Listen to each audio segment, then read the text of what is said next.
በስመ አብ ወወልድ ወመንፈስ ቅዱስ አሐዱ አምላክ አሜን።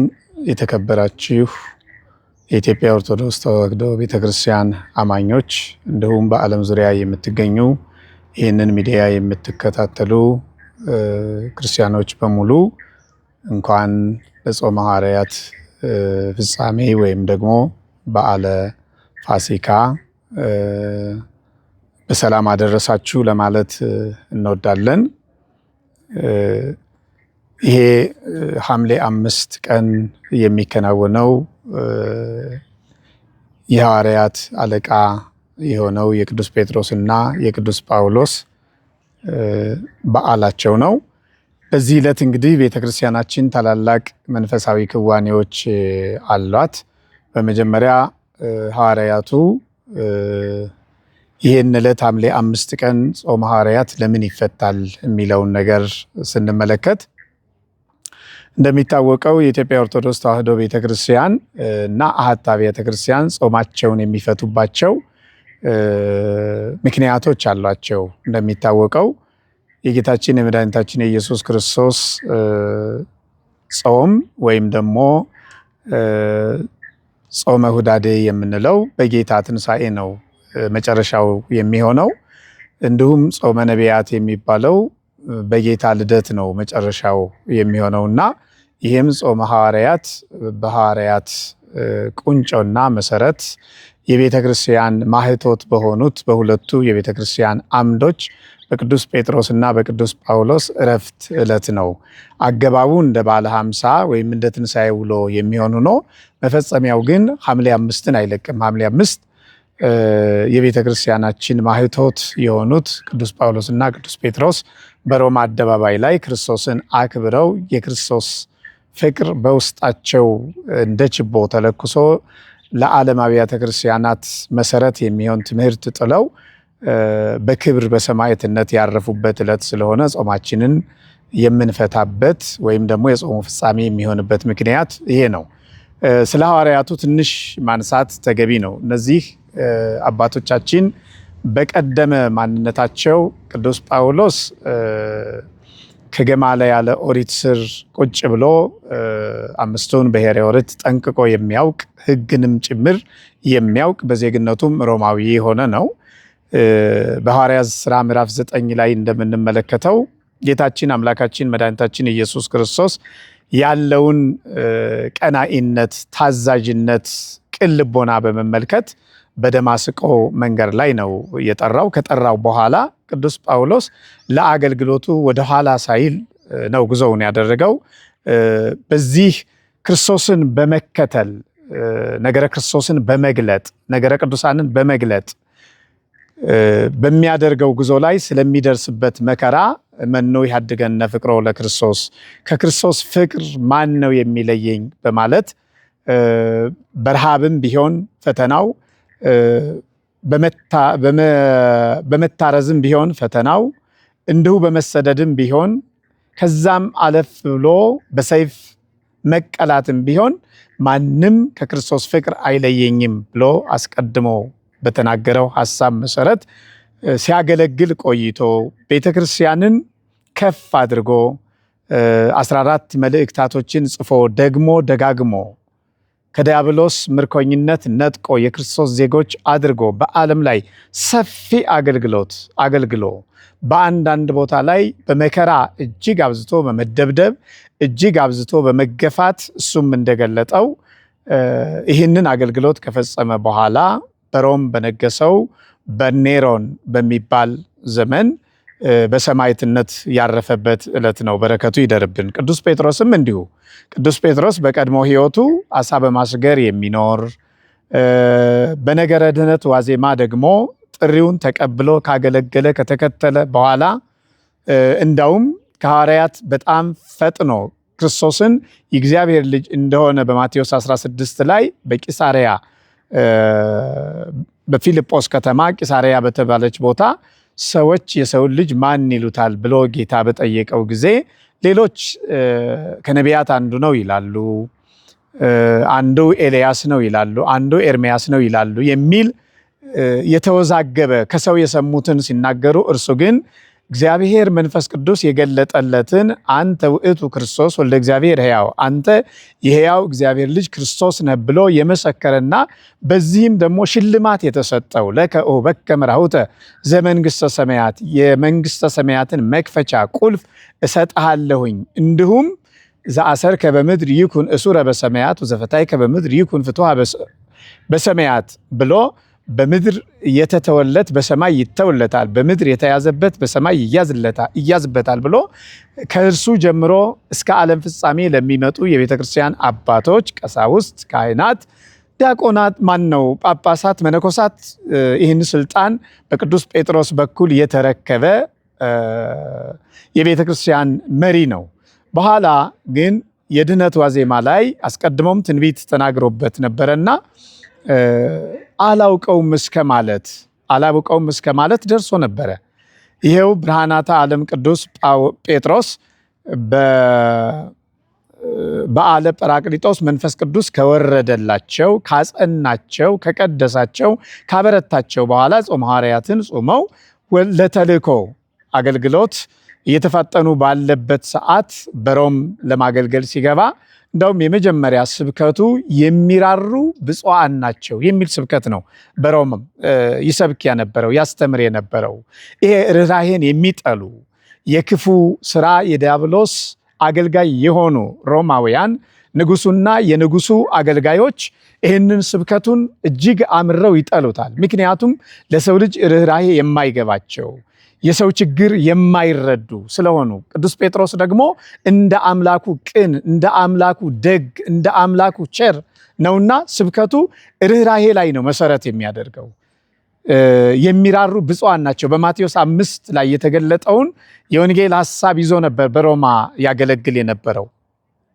በዚህ አገልግሎት ኔሮንና የኔሮን ሰራዊት ወይም ደግሞ የኔሮን ተከታዮች ደስተኞች አልነበሩም። ምክንያቱም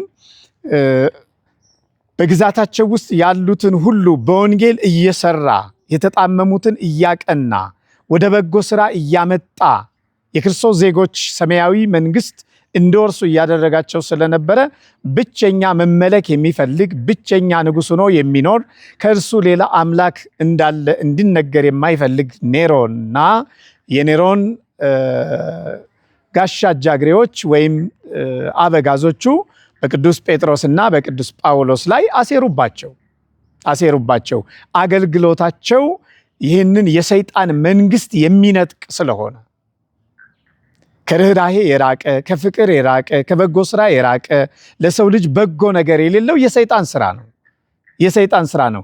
ይህንን ግብረ ሰይጣን የሆነውን የሰይጣንን መንገድ ደግሞ ብርሃናተ ዓለም ቅዱስ ጳውሎስና ብርሃናተ ዓለም ቅዱስ ጴጥሮስ ይቃወሙ ስለነበረ ስለ ርኅራኄ ስለሆነ አብዝተው የሚያስተምሩት፣ አብዝተው የሚናገሩት፣ አብዝተው የሚሰብኩት የጌታን ወንጌለ መንግስት ስለነበረ ለሮማውያንና ለንጉሱ አልተስማማቸው። በዚህም ምክንያት አገልግሎታቸውን እንደ እግዚአብሔር ቸርነት ስራቸውን እያቃናላቸው አገልግሎታቸውን እያበዛላቸው እያሰፋላቸው ቅዱስ ጴጥሮስ እንደሚታወቀው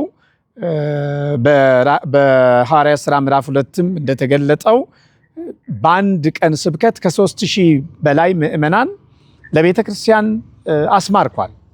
በእነዚህም ላይ የእግዚአብሔር ቸርነት ተገልጦባቸዋል። የሐዋርያው የቅዱስ ጴጥሮስ በረከት አድሮባቸዋል። ለበጎ ስራ ተነሳስተዋል። በዚህ በሮም ጉዞው አገልግሎቱም ላይ እስከ መጨረሻው ድረስ የቤተ ክርስቲያን አምድ የሆነውን ቀለሚንጦስን ከሞት አስነስቶ አስተምሮ በሃይማኖት ኮትኩቶ የእግዚአብሔር ቸርነት እንዲያድርበት በጸሎትም ጭምር አግዞ ታላቅ የሐዋርያት ተከታይ እስከ 72ቱ አርድእት አንድ ሆኖ እንዲቆጠርና ትልቅ የቤተ ክርስቲያን ምሰሶ እንዲሆንም አድርጎታል ማለት ነው። እነዚህን ሁሉ አገልግሎቶች ከፈጸመ በኋላ ሐምሌ 5 ቀን በሮም አደባባይ ቁልቁል በመሰቀል ነፍሱ ከስጋው ተለይታ በፈጣሪ እጅ አልፋለች። የሚገርመው የብርሃናተ ዓለም ቅዱስ ጴጥሮስ በሞቱም ሳይቀር እንዴት እንዳከበረው የሚደንቅ ነው። ይሄ እንግዲህ እኛ ልንማርበት የምንችል ነው። ሞት ሮማውያን ሞት ሲፈርዱ ለዜጎቻቸው ከሆነ አንድ አይነት ቅጣት ነው የሚቀጡት። ለምሳሌ ቅዱስ ጳውሎስን እንደ ቅዱስ ጴጥሮስ አይነት ቅጣት አይደለም የሚቀጡት። ዜጋ ስለሆነ ሮማዊ ስለሆነ በስቅላት እንዲቀጣ አልወሰኑበትም። ዜጎቻቸውን በስቅላት አይቀጡም ሮማውያን። ከነሱ ዜግነቱ ውጭ የሆነውን ግን በግርፋት ከቀጡት ደግሞ በሞት ይቀጡታል። ቅዱስ ጴጥሮስን በስቅላት ነው እንዲቀጣ የወሰኑበት ማለት ነው። እርሱ ግን ጌታችን አምላካችን መድኃኒታችን ኢየሱስ ክርስቶስ በመስቀል ላይ በዋለው ውሎ ዓለምን ነፃ ስላደረገ፣ ዓለምን ከሞት ቁራኝነት ስላላቀቀ፣ ከሰይጣን ወጥመድ ስላላቀቀ በዚህ አይነት ሞት ሊሞት አልወደደም። በቁሙ መሰቀልን አልፈለገም። የክብር ሞት መሞትን አልፈለገም። ይልቁንስ በሞቱም ጭምር አምላኩን በማክበር ዝቅዝቅ ተዘቅዝቆ እንዲሰቀል ነው ጥያቄ ያቀረበላቸው። ይሄው ተፈጽሞ ቁልቁል በመሰቀል ቅዱስ ጴጥሮስ አምላኩን የበለጠ ከፍ አድርጎ አክብሮታል። ከዚህ በዓል የምንረዳውና የምንማረው አንደኛ ጽናትን ነው። በሐዋርያት ዘመን የደረሰው መከራ ሐዋርያት ከዋሉበት አያውሏቸውም፣ ካደሩበት አያሳድሯቸውም። ይህንን ያደርጉባቸው ነበረ። ዲያብሎስና የእሱ ሰራዊት ይህንን ያደርጉ ነበር። ሐዋርያት ግን እስከ ሞት ድረስ የታመኑ በመሆን የክርስቶስን ስም በዓለም ላይ ከፍ አድርገው ቤተክርስቲያንን አብዝተው በመስበክ ጽናታቸውን ገልጸዋል። ስለዚህ ምዕመናን መከራ ሊኖር ይችላል፣ የሚያሰድደን ጉዳይ ሊኖር ይችላል፣ ከቤታችን የሚያስወጣን ነገር ሊኖር ይችላል፣ ወጀብ ሊኖር ይችላል፣ ማዕበል ሊኖር ይችላል፣ መንገዱ ቀና ላይሆን ይችላል፣ አልጋ ባልጋ ላይሆን ይችላል። ከአባቶቻችን ከሐዋርያት የምንማረው ጽናት ነው። በጽናት መንግሥተ ሰማያትን እንደምንወርስ እስከ ሞት ድረስ እንኳን ቢሆን በዚህ መጽናት እንደሚገባን ነው። ሁለተኛው ወደ ሞትም እየሄድን እንኳን ቢሆን መታበይ እንደማይገባ ነው። ከቅዱስ ጴጥሮስ አስተምሮ የምንረዳው ከሕይወት አስተምሮ ማለት ነው የምንረዳው ይህንን ነው። ራስን ዝቅ አድርጎ እንደ አምላኬ ለሞት እንኳን ሳይቀር አምላኩን አከበረ። ሞት ነው በመሞት አከብረዋለሁ፣ በመሞት ማክበሬ በቂ ነው አላለም። ያ ሞት የክብር ሞት እንደ ክርስቶስ እንደ አምላኬ መሆን የለበትም። ተዘቅዝቄ መሰቀል አለብኝ። ስለዚህ ትህትናን ገንዘብ ማድረግ አለብን። እግዚአብሔር ሲወደን፣ እግዚአብሔር ከፍ ከፍ ሲያደርገን፣ ለቤተ መቅደሱ አገልጋይ ሲያደርገን፣ አማኝ አድርጎ ለቤተ መቅደሱ መባዕ እንድናቀርብ እግዚአብሔር ሲረዳን የበለጠ እግዚአብሔርን ማክበር ይገባናል ማለት ነው። ቦታችንን አውቀን ቦታችንን ተረድተን ይህንን ማድረግ ይገባናል ማለት ነው። በመጨረሻ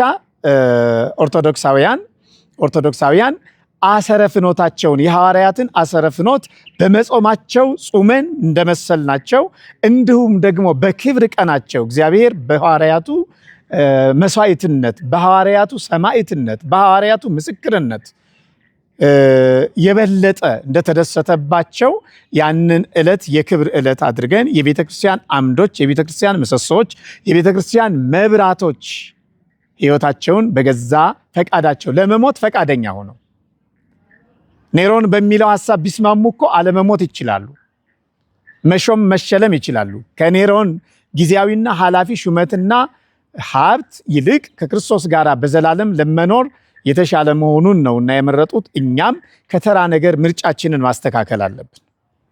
ሞት የማይቀር ጉዳይ ነው። ተወደደም ተጠላም ሞት የማይቀር ጉዳይ ነው በአንድም በሌላም።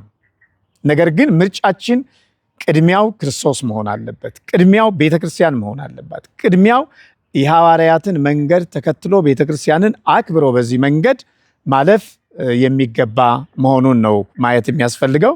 በመጨረሻ ማለት የምፈልገው ስለ ሐዋርያት መማር፣ ስለ ሐዋርያት ማወቅ፣ ስለ ሐዋርያት መረዳት ተገቢ ነው። እውቀት ያስፈልጋል። ነገር ግን እንደ ሐዋርያት ክብር ለማግኘት፣ እንደ ሐዋርያት ለመጽደቅ፣ እንደ ሐዋርያት በጸጋ ለመጎብኘት ግን የሐዋርያትን የሕይወት ጉዞ መለማመድ ያስፈልጋል እንጂ ስለ ሐዋርያት ማወቅና መረዳት መተርጎምና መተንተን ለመንግሥተ ሰማያት አያበቃም። ለመንግሥተ ሰማያት የሚያበቃው የሐዋርያትን ስራ መከተል ነው። የሐዋርያትን እምነት መከተል ነው። ስለ ሐዋርያት እምነት ማወቅ፣ ስለ ሐዋርያት እምነት መማር አያጸድቅም። የሚያጸድቀው ሐዋርያት ያመኑትን እምነት ማመን ነው። ሐዋርያት የሚከተሉትን ጌታ መከተል ነው። ሐዋርያት የኖሩትን ሕይወት መኖር ነው። ሐዋርያት የሚራሩ ናቸው። ሐዋርያት የሚያዝኑ ናቸው። ሐዋርያት በጎ ሕሊና ያላቸው ናቸው። ስለዚህ ውድ ኦርቶዶክሳውያን ይህንን ድምፅ የምትከታተሉ በጎ አድራጊዎች መሆን ይጠበቅብናል። በጾማችን መፍቻ ዕለት አባቶቻችንን በምናከብርበት በዚህ ታላቅ ቀን እንዲሁም የጻድቁ አባታችን የአቡነ ገብረ መንፈስ ቅዱስ ወርሃዊ በዓልም ነው።